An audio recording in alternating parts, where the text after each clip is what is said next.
Bonjour à tous, capsule juridique numéro 200 du 11 mars 2024. Je vais vous parler aujourd'hui de la France, de l'Espagne et de l'Australie. En France, tout d'abord, nouvelle victoire juridique pour M. Flory, le roi des panneaux satiriques. Alors pour rappel, M. Flory est propriétaire d'un panneau d'affichage, donc un grand 4x3, sur lequel, de façon très régulière, il affiche des visuels satiriques et parodiques. J'avais déjà parlé de lui dans ma capsule numéro 123 le 16 décembre 2022 et juste avant dans la 122 2 jours plus tôt à propos de l'affiche représentant Emmanuel Macron en Hitler avec les mots « Obéis et fais-toi vacciner ». Et je vous renvoie à ces capsules-là dans lesquelles je disais notamment que cette procédure avait été particulièrement rapide et que manifestement l'arriéré judiciaire ne gêne pas toujours, mais que Flory avait gagné haut la main sur base de la liberté d'expression pour faire simple. Alors, le même M. Flory avait déjà proposé en décembre 2018 une autre affiche sur laquelle figurait le texte suivant, je cite « Les syndicats de police et BFM vous souhaitent un bon enfumage 2019 ». Fin de citation. Et cette affiche, comme toujours, était donc visible sur un seul panneau, celui dont il est propriétaire, mais bien sûr ensuite la photo du panneau tourne partout sur Internet. Cette fois, c'est BFM qui avait attaqué, estimant qu'il s'agissait d'une contrefaçon de marque, puisqu'en effet le logo de la chaîne était visible.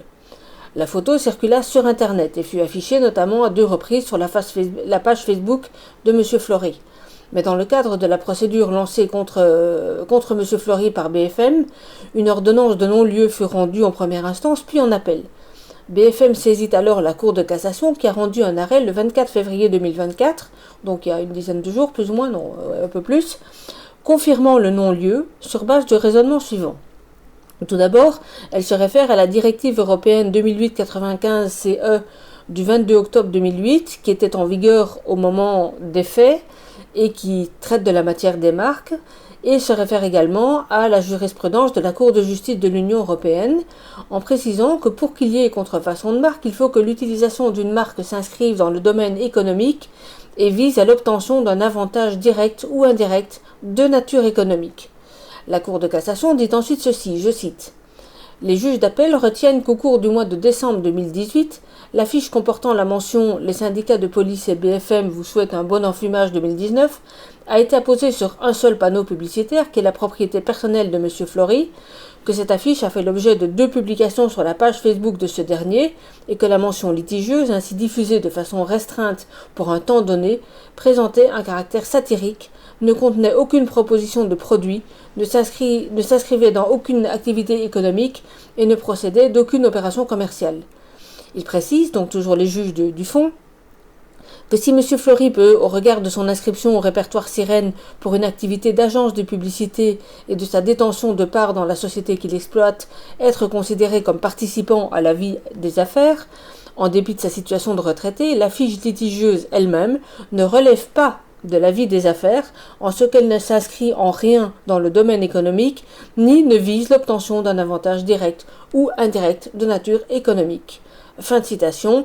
Donc M. Flory BFM est de nouveau débouté de son pourvoi et la Cour de cassation indique bien que même si M. Flory est par ailleurs exploitant d'une agence de publicité, ce n'est pas dans le cadre de cette exploitation-là qu'il a fait son affiche et que cette affiche ne lui a apporté aucun bénéfice direct ou indirect de nature économique, de telle sorte qu'il ne pouvait pas y avoir d'application du droit des marques à ce niveau-là.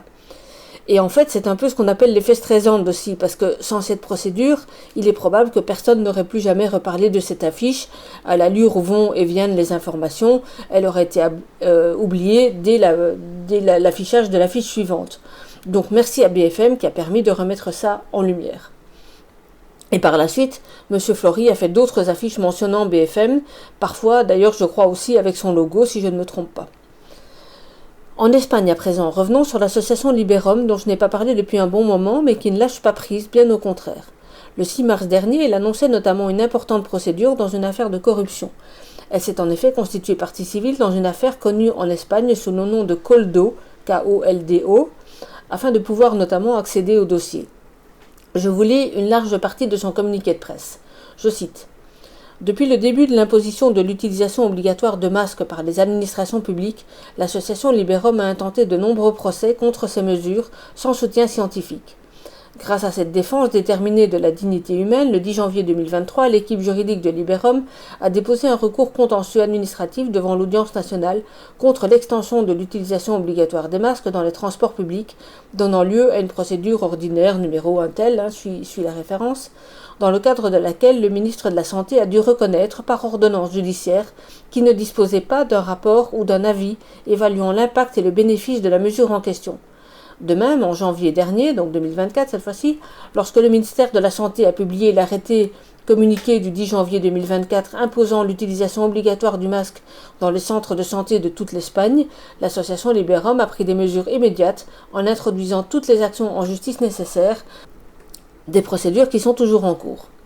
Le 20 février 2024, selon la presse, la Guardia Civile a arrêté Koldo Garcia, ancien conseiller d'un ministre notamment et directeur de... Alors je ne sais pas très bien quelle est l'indication, directeur d'un cabinet sans doute, et son épouse, en tant que meneur présumé d'un complot criminel qui a utilisé une société ayant son siège social à Saragosse pour attribuer des contrats d'urgence pour l'achat de masques faciaux pour un total de 16,5 millions d'euros de commission. Selon les publications, Koldo a agi directement ou indirectement dans l'attribution d'autres contrats avec cette société auprès des gouvernements de la communauté autonome des Canaries et des Baléares et du ministère de l'Intérieur. Depuis le 8 juin 2023, le parquet anticorruption enquête sur 9 contrats signés entre la société de Saragosse avec les ministères des Transports, de l'Intérieur et les communautés autonomes susmentionnées pour l'achat de masques d'une valeur de 54 millions d'euros. Le 22 février 2024, le juge du tribunal central d'instruction numéro 2 a accepté l'arrestation de 20 personnes faisant l'objet d'une enquête ainsi que la perquisition de 26 propriétés pour des délits présumés d'organisation criminelle, de corruption, de blanchiment et de trafic d'influence. C'est pour ces raisons que l'équipe juridique de l'association Liberum a présenté aujourd'hui le document opportun demandant sa comparution en tant qu'accusation populaire devant le tribunal central d'instruction numéro 2 de Madrid.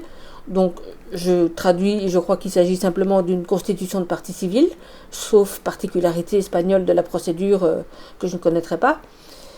L'équipe juridique de l'association Liberum continuera à travailler à la défense des droits de l'homme, en particulier en ce qui concerne la protection des libertés civiles, en dénonçant toute atteinte directe ou coercitive à l'intégrité physique, à la non-discrimination pour raison de santé, à la liberté de circulation et à la dignité humaine, qui vise à imposer une mesure gouvernementale contre la volonté de la personne sans justification valable.